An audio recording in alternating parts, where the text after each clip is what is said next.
Hello. कैसे हैं आप सब? उम्मीद है कि काफ़ी अच्छे होंगे और इस सर्दी के मौसम में भी आप लोग जो सपोर्ट किए, जो डेडिकेशन किए, उसके लिए थैंक यू। और मैं आप सबका मेंटर अमित स्वागत करता हूं जेपी फाउंडेशन के यूट्यूब प्लेटफॉर्म पे। और आज की जो लेक्चर्स होने वाली है वो क्लास उन स्टूडेंट्स को डेडिकेट होने वाली है जिन स्टूडेंट्स को बायोलॉजी में क्लास 9th में डर लगता है कि यार एनुअल एग्जाम्स आ गए हैं और अभी तक मेरे दिमाग में कुछ भी नहीं आया है। तो मैं उन एस्पिरेंट्स के डाउट्स को क्लियर करने के साथ साथ मैं उनको वो सारे बेसिक रिक्वायरमेंट को फुलफिल करने वाला हूं। जी, मैं उन सभी एस्पिरेंट्स को डेडिकेट करना चाहूंगा जो एस्पिरेंट्स बोलते हैं यार लास्ट ईयर में एटलीस्ट फिजिक्स गड़बड़ा जाए बट केमिस्ट्री एंड बायोलॉजी में मार्क्स फुलफिल हो जाते हैं तो साइंस का पोर्शन थोड़ा सा बेहतर बनाया जा सकता है। तो मैं उन सभी स्टूडेंट्स को बोलना चाहूंगा या फिर ये कहना चाहूंगा उनसे कि अब आपको क्लास 9th में डरने की जरूरत नहीं है। जिस तरीके से क्लास 10th मुझे सपोर्ट करता है उसी तरीके से आज क्लास 9th के भी क्लास मैंने स्टार्ट कर देनी है। और बायोलॉजी का जो पहला चैप्टर होगा ना, सेल मतलब साइटोलॉजी, उस ब्रांच को हम लोग उस क्लास के वे में स्टार्ट करने वाले। जो साइटोलॉजी होती है वो क्या होती है, और क्योंकि थोड़ी सी लेंदी क्लासेस होती है वहाँ पर, इसलिए होती है कि जो बच्चे क्लास 8 में पढ़े होते हैं ना उनको थोड़ा सा कॉन्सेप्ट क्लियर नहीं होता वहाँ पे, क्योंकि टीचर्स उतने चीज़ को बता नहीं पाते वहाँ पे। बट यहाँ पे जो आपको मिलेगी ना एकदम बेसिक से मिलेगा आपके लिए। वो क्लासेस, वो कैसे कि मटेरियल्स आपके एग्जाम के पॉइंट ऑफ व्यू से एकदम सटीक होने वाला होगा, जहां से आपको एग्जाम में क्वेश्चंस पूछे जाते हैं। दैट मींस एनसीईआरटी से रिलेटेड जितने भी क्वेश्चंस होंगे ना वो सब आपको यहां पर मिलने वाले एकदम इजीएस्ट वे में। ठीक है, तो आराम से जय माता दी की नाम लेकर के आपकी क्लास को आज स्टार्ट करेंगे हम लोग उसी जोश उसी दमखम के साथ। और एक चीज मैं उन सभी दोस्तों को थैंक यू बोलना चाहूंगा जो क्लास को इतना सपोर्ट करते हैं, और कैसे कि उनके सपोर्ट से मुझे सपोर्ट मिलता है, क्योंकि उनके जो कमेंट्स होते हैं ना पढ़ते हैं के बाद लगता है नहीं यार मुझे इनके साथ और चीज़ों को अच्छे से बेहतर परफॉर्म करना चाहिए। हाँ, एक कमेंट्स आ रहा था कि सर चीज़ों को थोड़ा सा और, जैसे क्लास 10th का बच्चा था एक जो इकोलॉजी वाले पोर्शन में बोला सर मुझे इकोलॉजी के पोर्शन को भी दिक्कत हो रही थी, बट मैंने उनको भी प्रॉब्लम को सॉल्व कर दिया। पूरा इकोलॉजी पोर्शन को मैंने दे दिया है, पढ़ा दिया है पूरा, तो आप वहाँ पे देख सकते हैं। तो 10th के स्टूडेंट को भी मैं थैंक यू बोलता हूँ, और 9th के स्टूडेंट जो अब फुल्ली प्रिपेयर हो जाए, ये क्लास उनके लिए धमाकेदार होने वाली होगी। ठीक है, तो चलते हैं एक छोटे से क्योर्स के साथ जो उनके लिए जो बोलते यार नहीं मेरे से ना हो पाएगा। देखिए, पसीने की स्याही से जो लिखते हैं ना, पसीने की स्याही से जो लिखते हैं अपने इरादों को, उनके मुकद्दर के पन्ने कभी कोरे नहीं हुआ करते। तो आप सब जिस तरीके से मेहनत करेंगे, हार्डवर्क करेंगे ना, वो आपका एक दिन उस मार्च का जो एनुअल रिजल्ट आएगा ना वहां पे कोरा तो नहीं होगा, एक्सलेंट लिखा होगा। एक्सलेंट, वेरी गुड की भी मैं बात नहीं कर रहा हूं, एक्सलेंट होना चाहिए एकदम भाई। इसलिए कह रहा हूं क्योंकि मुझे भरोसा है आप पर और अपने इस हुनर पे कि जो मैं आपको दूं वो बेस्ट ऑफ द बेस्ट हो। ठीक है, तो एकेडमिक क्लासेस आपको अच्छे मिलने चाहिए, इससे कि आपका नॉलेज अच्छा रहेगा ना, बेसिक अच्छा रहेगा। तो आपकी जो भी प्रिपरेशन होती है आईआईटी और नीट की जो मेन बेसिक कॉन्सेप्ट होती है साइंस वालों के लिए, वो चीजें आपको यहां पर देखने मिलने वाली है। तो चला जाए, देखिए क्या होता है। पहले सेल के बारे में तुम लोग जान तो लेते हैं। देखिए, आपका जो चैप्टर है वो क्या है, सेल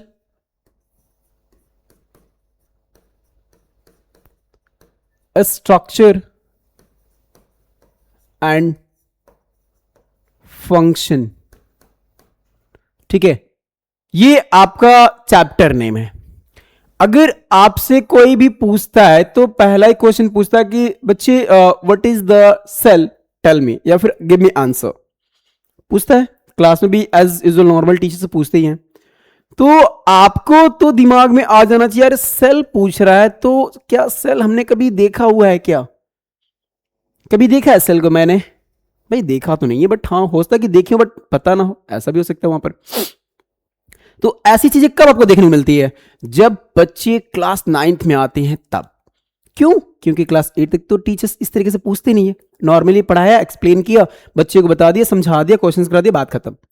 लेकिन यहां पे जो होती है ना, क्लास 9 की जो चीजें होती हैं, वहां आपको बच्चे को अंडरस्टैंड कराया जाता है, लर्न नहीं कराया जाता। मैं तो सीधे सिंपली बोलता हूं, आपको लर्न थोड़ी करना है यार, आपको बस समझना है और अपनी ओन लैंग्वेज उसको रिटेन करना है। Is that clear? चलिए, तो सबसे पहले तो सेल क्या होता है देखिए, अगर नहीं देखा है तो हम लोग उसको देखने की पूरी कोशिश करेंगे। इट इज टीनीएस्ट, ठीक है, या फिर मैं कर दूं तो स्मॉलेस्ट कर दूं, सबसे बेहतर हो जाएगा आपके लिए, समझने में भी आसानी हो जाएगा। Smallest part of the body, ये क्या होगा हमारे? सबसे स्मॉलेस्ट या टीनिएस्ट पार्ट ऑफ द बॉडी हो जाएगा। एंड अगर इसको मैं एक बायोलॉजिकल डेफिनेशन की बात करूं तो आपको मिलेगा क्या? It is the structural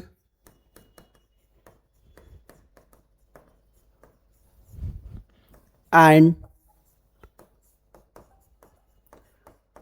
functional unit of life, ठीक है, यूनिट ऑफ लाइफ, या फिर बेसिक यूनिट ऑफ लाइफ भी लिख सकते हैं, यूनिट ऑफ बेसिक लाइफ, ये भी लिख सकता हूं मैं। चलिए भाई, ये भी मैं लिख देता हूं, बेसिक लाइफ। ये आपका डेफिनेशन होता है। अगर एग्जाम्पल में पूछा जाए आपसे सिंपल, तो सेल आपने देखा है? जी बिल्कुल देखा है, blood cells, nerve cell, sperm, ova, ये सब क्या है हमारा? It is a kind of cell. भाई सबका डायग्राम आपको पता है, एकदम अच्छे से बचता है कि यार ये तो सारा तो क्या है, एक तो टाइप ऑफ सेल्स ही तो है। ऐसा थोड़ी है कि मैंने कुछ अलग से लिखा है, आपको सब पता है, बस जरूरत है तो उसको रिमाइंड कराने की, क्योंकि ये क्या आपका एक रिवीजन टाइप का होगा, और वो रिवीजन आपको रिवीजन ही नहीं मिलेगा, एकदम कंप्लीट मिल जाएगा। ठीक है, ये क्लियर होगी बात। अब बात आती है इसके डिस्कवरी की।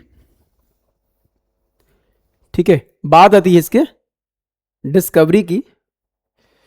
तो हु इज डिस्कवर्ड, तो आपने देखा होगा रॉबर्ट हुक। ठीक है, रॉबर्ट हुक ने किया था, और इन्होंने किया था कब? 1665 में। और इसका जो अपीयरेंस था सेल का, वो कैसा था? Honey comb like structure. कैसा था? हनी कॉम्ब लाइक स्ट्रक्चर था। दूसरी चीज, इन्होंने जो सेल के डिस्कवरी किया था ना, वो किस टाइप का था? वो था डेड सेल था। किसका था? Dead cells. इन्होंने किया किससे था? इन्होंने किया था कॉर्क से। ठीक है, बार्क ऑफ ट्री होता है, कॉर्क एक पार्ट होती है, इसीलिए उसी से किया था इन्होंने, कॉर्क था। ठीक है, प्लांट का। ठीक है, क्लियर है। अब देखिए, एक क्वेश्चन और आता है कि जो सेल था वो किस वर्ड से लिया गया था? तो वो था लैटिन वर्ड। वो क्या था? Latin word. देखिए,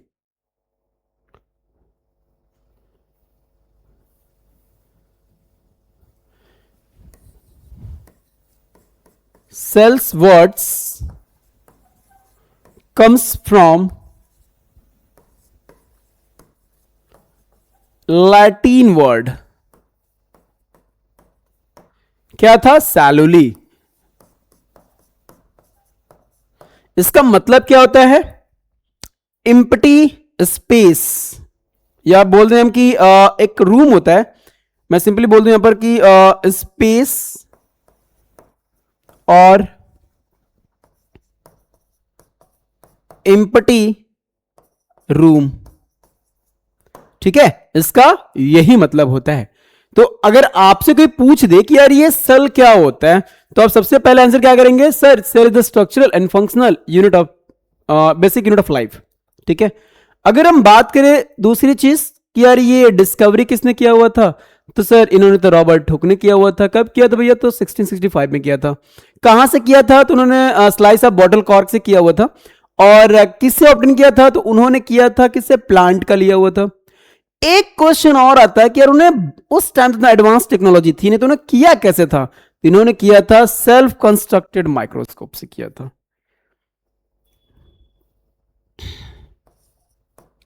sales observed by own constructed microscope, ठीक है। अब बात तो क्लियर होगी होगी। इतनी चीजें जानने के बाद अब आपको लगता है कि क्वेश्चन यहां से बच सकता है, आपको रिवीजन है, लग रहा है आपको रिवीजन टाइप का है। ये पूरा डिटेल आपको देखने को मिल गया यहां पर, ठीक है। ये जितनी भी चीजें आपको मिल रही हैं पूरी पूरी डिटेल मिल जा रही है आपको। तो जब डिटेल मिल गया तो आप कह सकते हैं कि नहीं हमें कोई दिक्कत नहीं होगा यहां पर। जब दिक्कत यहां पर नहीं है तो जाहिर सी बात है हमारे पास कोई प्रॉब्लम्स क्रिएट नहीं होगा। क्लियर, सही है। चलिए अब आते हैं हम लोग अपने पॉइंट्स पे। देखिए fundamental unit of life cells structure and functional, आपका ये चैप्टर्स नेम थे जो एनसीईआरटी ने आपको दिया हुआ है, ठीक है। तो इस चैप्टर को अगर हम एनसीईआरटी बुक से देखते हैं तो चैप्टर 5 दिया हुआ है। तो बट हमारी सेल बायोलॉजी की जो पहली चीज होती है वो हमारी क्या होती है, सेल स्ट्रक्चर फंक्शन होती है। पहला डेफिनेशन देख लीजिए, cell is the basic structure and functional unit of all living organism. मैंने भी अभी आपको समझाया था कि यार जितने भी लिविंग ऑर्गेनिज्म होते हैं ना, सबसे जो टीनिएस्ट पार्टिकल होती है, जो सबसे स्मॉलेस्ट पार्टिकल होती है, वो बेसिक यूनिट क्या होती है, हमारी सेल ही होती है। देखिए ये कहां से लिया गया, हमारा एनसीईआरटी कहां से लिया गया है। उसके बाद इसको इंट्रोड्यूस किया गया किससे, सेल थ्योरी से। टाइप्स ऑफ सेल्स करेंगे हम लोग, and the structure and function of the various cell organelles. ये आपकी बेसिक चीजें थी जो मुझे बतानी थी आपको, किसमें, एनसीईआरटी। ऐसा नहीं कि एनसीईआरटी के बाहर से मैं जाऊंगा, एडवांस चीजें होंगी थोड़ी सी आपको लगेगी फाउंडेशन वे में जा रहा है, तो मैं आपको सिर्फ उसलिए दूंगा जिससे कि आपको ब्रॉड नॉलेज मिले, जिससे आपको कोई दिक्कत ना आए, ठीक है। देखिए पहली चीज, discovery of cell and cell theory. देखिए Robert Hooke 1665 first observe dead cells. देखिए मैंने जो बोला भी वही चीज लिखा हुआ भी है, in a thin slice of cork using the primitive microscope. सही है, मैंने भी तो बोला आपको कि प्रिमिटिव माइक्रोस्कोप था, उन्होंने ओन कंस्ट्रक्टेड किया हुआ था। He describe them as a small compartment resembling honeycomb like, name them cells. और इन्होंने जो नाम दिया था ना वो हनीकॉम्ब लाइक स्ट्रक्चर था और उसको नाम दिया सेल्स का, ठीक है। अब आपको पता है कि जो हनीकॉम्ब लाइक स्ट्रक्चर होती है ना, कुछ इस तरीके से होती है, हेक्सागोनल होती है, कुछ इस तरीके से, ठीक है, ऐसे। क्लियर है, ये था आपका हनीकॉम्ब लाइक स्ट्रक्चर। देखिए ये तो बात थी डेड सेल की, लेकिन देखिए यहां पर एक लिखा है, एक नोट इशू कर सकते हैं आप। यहां पर नोट में लिख देता हूं, ये वाला जो पॉइंट होगा, Anton von Leeuwenhoek in 1674 first observe the living cells in pond water. इन्होंने क्या हुआ था, लिविंग सेल्स की डिस्कवरी की हुई थी। अभी कहां पर, पॉन्ड वाटर में किया हुआ था। तो पॉन्ड वाटर में क्या मिलेगा, एक्वेटिक ऑर्गेनिज्म, बैक्टीरियल सेल्स वगैरह मिलेंगे, इससे तो कुछ मिलेगा नहीं वहां पर, ठीक है। बात समझ में आ गई आपको। दूसरी देखिए सेल थ्योरी यहां पर है, स्टीवेंसन एंड विर्चो की बात कर रहे हैं यहां पर। अगर हम सेल थ्योरी की बात करते हैं, ठीक है, अगर हम लोग सेल थ्योरी की बात करते हैं तो जो सेल थ्योरी है ना वो इसमें काफी शॉर्ट में रखा गया है, बट नेक्स्ट लेक्चर में आपको काफी डिटेल दूंगा इसका। तो अभी सिर्फ एक इंट्रोडक्शन वे में जा रहा है। ये इन्होंने किया हुआ क्या कि यार कोई भी सेल्स होती है, मतलब any kinds of cells are comes from living cells. ठीक है भाई, ये तो हमें पता है कि कोई भी सेल्स आती है तो लिविंग सेल्स ही आती है, मतलब तो इसी चीज को ना प्रूफ किया हुआ था स्लेटन एंड स्वान ने, तो उसमें उसको सपोर्ट भी मिला उस थ्योरी को। तो रुडोल्फ विर्चो ने किया हुआ था, जो ओमनिस सेलुला टू ई सेलुला के बेस पर, जो आर विर्चो थे, आर विर्चो, इन्होंने दिया हुआ था ओमनिस सेलुला टू ई सेलुला, ये वर्ड इन्होंने यूज किया था। और इसका मतलब भी क्या होता है, यही होता है, all cells arising from the all living cells और द प्री एग्जिस्टिंग सेल्स, इसका भी यही मतलब होता है यहां पर। ठीक है, तो देखिए अगर हम इसकी बात करते हैं ना, तो जो सेल थ्योरी होती है ना, इसको दिया था स्लेटन एंड स्वान ने दिया था, और इसको विर्चो ने सपोर्ट किया हुआ था। यह तो बहुत शॉर्ट में रखा हुआ है, बट मैं आपको फिर बताऊंगा आपको। देखिए, all living organism are composed of cells, किसके बने होते हैं, सेल्स के बने होते हैं। The cells is the basic unit of structure, function and the organisation of the living organism. और आपको पता है कि यार कितने भी कोई भी सेल्स होते हैं ना, उनका एक बेसिक जो स्ट्रक्चर फंक्शन होता है वो किसके लिए होता है, लिविंग ऑर्गेनिज्म के लिए होता है। तो डिपेंड करता है वहां पर यार किस टाइप का ऑर्गेनिज्म है, छोटा है बड़ा है, उसके बेस पे। ठीक है, अब देखिए, all cells arises from the pre existing cells, ये किससे बने होते हैं, प्री एग्जिस्टिंग सेल से बने होते हैं, मतलब जो प्रीमिटिव होते हैं ना, जो उसके एंसेस्टर्स होते हैं, उसके बने होते हैं। क्लियर है? अब देखिए, cells can be unicellular, amoeba or the multicellular. ठीक है, या तो यूनिसेलुलर होगा या फिर वो मल्टी सेलुलर होगा। अगर वो यूनिसेलुलर तो अमीबा हो गया हमारे लिए, बैक्टीरिया हो गया हमारे लिए। ठीक है, ये हमारी क्या होती है, यूनिसेलुलर होती है। टाइप्स ऑफ सेल्स देखिए, अभी तक हम लोगों ने पढ़ा है ना प्रोकैरियोटिक एंड यूकैरियोटिक सेल्स, इसको पढ़ाया जाए ना तो बहुत टाइम लग जाएगा। ठीक है, लेकिन क्लास 9 के अकॉर्डिंग आपको देना है, बहुत ज्यादा देना नहीं है, तो इसके बेस पे हम लोग बहुत ज्यादा इसमें डिस्कशन नहीं करेंगे। लेकिन हाँ, बता जरूर देंगे कि हम जो टाइप्स ऑफ सेल्स होती है ना, तो वो देखिए,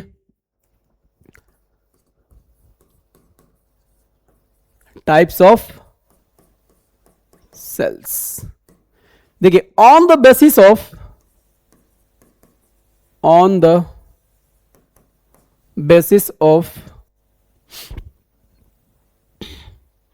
nucleus, on the basis of nucleus, they are of two types,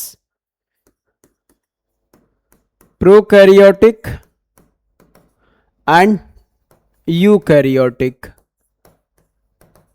दूसरा देखिए, on the basis of number of cells,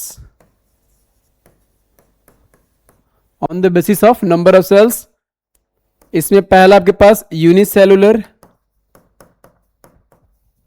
and दूसरा है हमारे पास मल्टी सेलुलर, और तीसरा हमारे pass on the basis of organism.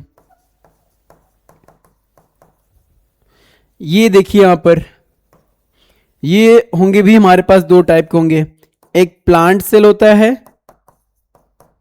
और दूसरा एनिमल सेल होता है। ठीक है, क्लियर है? तो ये आपको इतना पता होना चाहिए। नॉर्मली बेसिक तुम लोग स्टडीज करते रहते हैं ना, मतलब यार ये प्रोकैरियोटिक है, यूकैरियोटिक है, यूनिसेलुलर, मल्टीसेलुलर है, या फिर प्लांट सेल और फिर एनिमल सेल, ये तो पता है सभी को। लेकिन हमें बेसिकली इतना तो पता होना चाहिए और कि जो टाइप्स ऑफ सेल्स में आते हैं वो हमें सिर्फ यही थोड़ी पढ़ने, ये भी तो पढ़ने पड़ते हैं। ठीक है, क्लियर? चलिए देखिए, prokaryotic cells, primitive cells, bacterials, no well defined nucleus. इसमें क्या होता है, डिफाइंड न्यूक्लियस नहीं पाया जाता है। Genetic material is in the nucleoid form, और इसमें जो जेनेटिक मटेरियल होता है ना, वो कोई दूसरी चीज नहीं होती है, मतलब डीएनए आरएनए नहीं होता, वो न्यूक्लियोइड होता है। अब न्यूक्लियोइड क्यों होता है ये आप हमें कमेंट सेक्शन में जरूर कमेंट बताइएगा, नहीं तो मैं नेक्स्ट वीडियो में, नेक्स्ट लेक्चर में आपको बता दूंगा ऐसा क्यों कहा जाता है। ठीक है, smaller in size, no membrane bound organelles. ठीक है, इसमें जो ऑर्गेनल्स होते हैं वो मेम्ब्रेन बाउंड नहीं होते हैं। क्लियर है? कोई डाउट? नहीं होना चाहिए बट फिर भी मैं पूछ लेता हूं, दुख तकलीफ हो तो भाई देख रहे हो, ठीक है मान लिया भाई, लेकिन चैनल को सब्सक्राइब भी तो कर दो और अपने दोस्तों में शेयर भी कर दो कि क्लास 9 की क्लास स्टार्ट हो चुकी है बायोलॉजी सेक्शन की। ठीक है, हाँ जी बिल्कुल। चलिए ये देखिए, ये आपका यूकैरियोटिक सेल्स,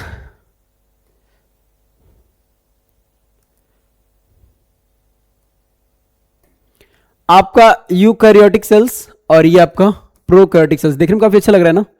देखिए अच्छा, मैं थोड़ा सबको जूम करता हूं, देखता हूं कितना जूम हो पाता है ये।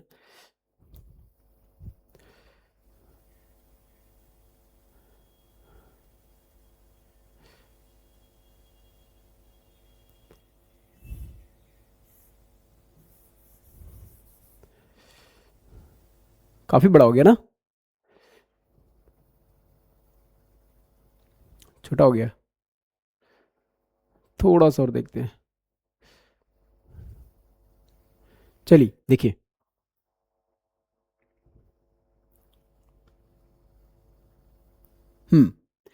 ये आपका यूकैरियोटिक है। देखिए काफी चीजों को आपको समझने को मिलेगा यहां पर कि ये यार अगर कोई ऐसी चीजें आपको देखने को मिल जाए यहाँ पर, प्रोकैरियोटिक का यहाँ पर, ये यूकैरियोटिक यहाँ पर है, कोई बैक्टीरिया दिख रहा है ना, जैसे बहुत सारे थ्रेड लाइक स्ट्रक्चर दिख रहे हैं, तो बैक्टीरिया का वो मतलब प्रोकैरियोटिक है। लेकिन ये देखिए कितना स्टाइलिश है हमारे पास, ये मेम्ब्रेन बाउंड हमारे पास ऑर्गेनिज्म है यहाँ, मेम्ब्रेन बाउंड जो भी सेल ऑर्गेनल्स इसके अंदर यहाँ पर प्रेजेंट है।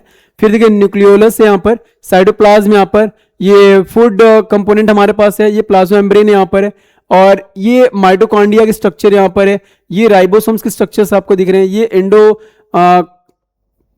कहते क्या, इसमें नाम क्लियरली नहीं दिए हुआ, बट आप कहते कि जो एंडोप्लाज्मिक रेटिकुलम वगैरह होते हैं यहाँ पर देखने को मिल जाएगा, और यहाँ पर एंडोप्लाज्मिक रेटिकुलम सॉरी यहाँ पर है, और ये आपका एंडोसोम्स, अच्छा एंडोसोम्स यहाँ पर दिया हुआ है, और ये हमारे पास प्लाज्मामेरिस बैक्टीरियल सेल्स का है। ठीक है, ये कैप्सूल्स वगैरह हैं। तो देखिए मैं आपको एक और नाम यहाँ पर दिखा देता हूं, अगर इसको देखिए तो प्लाज्मा देखिए यहां पर भी है और यहां पर भी है, ये देखिए राइबोसोम्स यहां पर भी है, यहां पर भी है, कॉमन चीज देखिए, माइटोकॉन्ड्रिया यहां पर, माइटोकॉन्ड्रिया यहां पर है, ये मेम्ब्रेन है। ठीक है, ये मेम्ब्रेन बाउंड यहां पर सेल ऑर्गन दिख रहा है आपको, ये न्यूक्लियोलस है, न्यूक्लियस के अंदर के यहां पर है, साइटोप्लाज्म है और एंडोप्लाज्मिक रेटिकुलम है। ये देखिए यहां पर, ये हमारा प्रोकैरियोटिक सेल्स है, ये आपको फ्लैजिलम दिख रहा है, देखिए ये मैं नाम लिख दूं फ्लैजिलम। ठीक है, फ्लैजिलम आपको दिखिए, ये हमारे पास क्या है, कैप्सूल है, ये आपको दिख रहा है कैप्सूल है, कैप्सूल। ठीक है, उसके बाद ये प्लाज्मा मेम्ब्रेन आपके पास, ये पाइलम है, इसको पाइली बोलते हैं हम लोग, पाइली भी बोलते हैं। ये हमारे पास इसके इंटरनल स्ट्रक्चर जो आपको दिख रहे हैं यहाँ पर, ये वाले इस वाले फॉर्म में दिख रहे हैं जो, ये हमारे पास क्या है, ये डीएनए है, इसको हम लोग कह सकते हैं कि प्लाज्मिड भी बोलते हैं यहाँ पर। ठीक है, इसके बाद ये सेल वॉल है, ये आपका साइटोप्लाज्म है। ठीक है, तो ये चीजें हमारी क्या है, एज प्रोकैरियोटिक है, मतलब जो बैक्टीरियल सेल्स होती हैं। लेकिन यहां पर देखिए काफी हॉच पॉच है, मतलब ये मल्टी सेलुलर है, ये इसमें मोर देन सेल्स पाए जाते हैं। ठीक है, अब यहां पर देखिए इसी को, ये आपका प्रोकैरियोट्स है, ये देखिए ये आपका यूकैरियोट्स है। आपको यहां पर नाम काफी क्लियरली देखने को मिल जा रहा है, यहां पर क्लियरली नहीं था बट यहां पर देखने को मिल जाएगा। देखिए साइटोप्लाज्मिक मेम्ब्रेन है, न्यूक्लियोलस है, न्यूक्लियस है, न्यूक्लियर मेम्ब्रेन है, साइटोप्लाज्म, ये देखिए पूरा न्यूक्लियस के बारे में दे दिया इतना, और ये चीजें पूरी हमारे जो सेल के अंदर की चीजें उसको दिखा रहा है यहाँ पर। फिर सेल मेम्ब्रेन दिखा रहा है, एंडोप्लाज्म दिखा रहा है, राइबोसोम दिखा रहा है, क्लोरोप्लास्ट दिखा रहा है, गोल्गी बॉडी दिखा रहा है, और माइटोकॉन्ड्रिया दिखा रहा है। ठीक है, प्रोकैरियोट में देखिए न्यूक्लियोइड है, कैप्सूल है, सम प्रोकैरियोट्स में पाया जाता है, फ्लैजिलम है, सेल वॉल है इनसाइड द सम। तो आप दोनों तरह से डायग्राम बना सकते हैं, इसको भी बना सकते हैं, इसको भी बना सकते हैं, जिसको आप पसंद करते हैं, लेकिन मैं तो प्रेफर करूंगा भाई इसी को ही आप बनाइएगा, कुछ ज्यादा ही तो जूम हो गया। ठीक है, ठीक है, अब देखिए तो आपको ये चीजें देखने को मिल गई ना कि यार नहीं मुझे ऐसा डायग्राम बनाना पड़ेगा, तो बनाना ही पड़ेगा, एग्जाम में आता भी है। ठीक है, एग्जाम में अगर दे दिया कि draw the well level diagram of the prokaryotic and eukaryotes, तो आप ऐसे एक साथ ही बना दो और उसको लेवल भी कर दो, आराम से हो जाएगा और फुल मार्क्स भी मिल जाएगा। देखिए कलरफुल करने का पर्पज ये होता है कि टीचर्स इंप्रेस हो जाते हैं, और आप लोग तो हो ही क्यूट क्यूट, आराम से बना लोगे। ठीक है, कलरफुल पेंसिल यूज करिएगा। नेक्स्ट देखिए, eukaryotic cells, plants, animals, complex true nucleus with nuclear membrane bound cell organelles presents, ये हमारे यूकैरियोटिक की फीचर्स होती है। क्लियर है? चलिए अगला क्वेश्चन देखिए। एक चीज यहां पर आपको मैं दिखा दूं कि एक डिफरेंस होती है ये प्रोकैरियोटिक और यूकैरियोटिक की।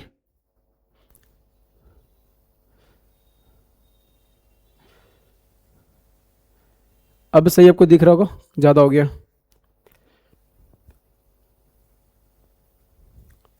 इधर आ जा। हाँ अब सही है, आपको देखने में भी कोई दिक्कत नहीं आएगा। देखिए मैं इसलिए इसको जूम कर रहा था ना, ताकि आप पॉइंट्स को अच्छे से समझ पाइए। सबसे पहले अगर हम बात करें प्रोकैरियोट की, तो प्रोकैरियोटिक सेल्स क्या होते हैं और यूकैरियोटिक सेल्स, एक डिफरेंस भी पूछा जाता है आपसे। सबसे पहली बात, स्मॉल एंड सिंपल, बहुत ही छोटा होता है, 0.1 टू लेकर 5.0 माइक्रोन इन साइज होती है। ठीक है, यहां पर देखिए लार्ज एंड कॉम्प्लेक्स 10 टू लेकर 100 माइक्रोन इन साइज होती है। यूनिसेलुलर होते हैं, और ये यूनिसेलुलर मल्टीसेलुलर दोनों हो सकते हैं। यहां पर nucleus is absent, nucleus is present. Circular DNA होता है, इसमें लीनियर डीएनए होता है। सिंगल हैप्लॉइड क्रोमोसोम्स होते हैं, इसमें पेयर डिप्लॉइड क्रोमोसोम्स होते हैं। Lack of membrane bound organelles होते हैं, इसमें membrane bound cell organelles presence होते हैं। Reproduce both sexually and asexually, यहां पर मोस्टली प्रोड्यूस सेक्सुअली होता है। Cell division by the binary fusion and cell division by the mitosis होती है। यहां पर आप देखते हैं एग्जांपल हमारे bacteria and the archaea cells, plant cell, animal cells including human beings, ये आपकी क्या होती है, डिफरेंसेस होती है। ये इंपॉर्टेंट है, एग्जाम में पूछा जाता है। ठीक है, सिमिलैरिटी देखिए इसमें क्या होती है। They have the same plasma membrane, have the cytoplasm and have the ribosomes and have the DNA. ये पॉइंट सबसे इंपॉर्टेंट पॉइंट होती है। ये बेसिकली टीचर्स आपसे पूछते हैं कि अच्छा ठीक है प्लांट और एनिमल्स में डिफरेंस तो बता देते हैं, सिमिलैरिटीज बता दो। अब तो ये होती है इसकी सिमिलैरिटीज। ठीक है, क्लियर? अब कोई नहीं बोलेगा कि मुझे नहीं समझ में आ रहा है, अब तो बिल्कुल ना बोलना चाहिए। ठीक है,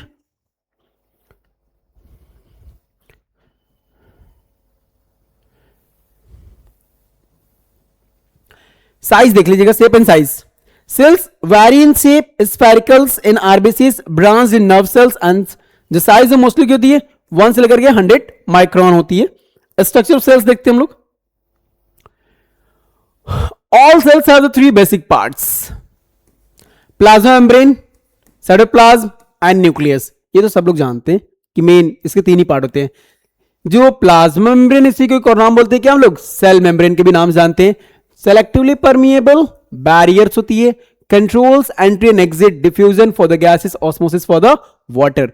ये क्वेश्चन की जो डिटेलिंग होगी नेक्स्ट लेक्चर्स में होगी, A to Z होगा। अभी बस याद रखिएगा, साइटोप्लाज्म होता है जेली लाइक स्ट्रक्चर होती है, और ये सेल ऑर्गेनल्स को कंटेन की रहती है। Nucleus control centre contains DNA other chromosomes. ठीक है,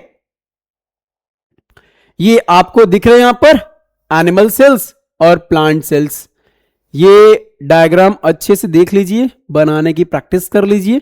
देखिए यहां पर भी चीजें भी मैंने आपको बताया था ना, गोल्गी अपरेटस यहां पर दिख रहा है, क्लोरोप्लास्ट दिख रहा है, मेम्ब्रेन दिख रही है, राइबोसोम्स दिख रहा है, cell wall, cytoplasm, vacuoles, mitochondria, peroxisomes. ये डायग्राम्स और एक ये डायग्राम्स अच्छे से अपने कॉपी में लेबल कर लीजिएगा। ठीक है, difference, plant cells have the cell wall, chloroplast, large vacuoles. Animal cells have the centrioles, smaller vacuoles, no cell wall or the chloroplast. ठीक है, स्मॉलर वैक्यूल से रहेगा यहां पर। ठीक है, ये स्पेलिंग गलत है। ठीक है, स्मॉलर वैक्यूल्स होंगे वहां पर। ये आपको इतनी चीजों को देखना है, समझना है।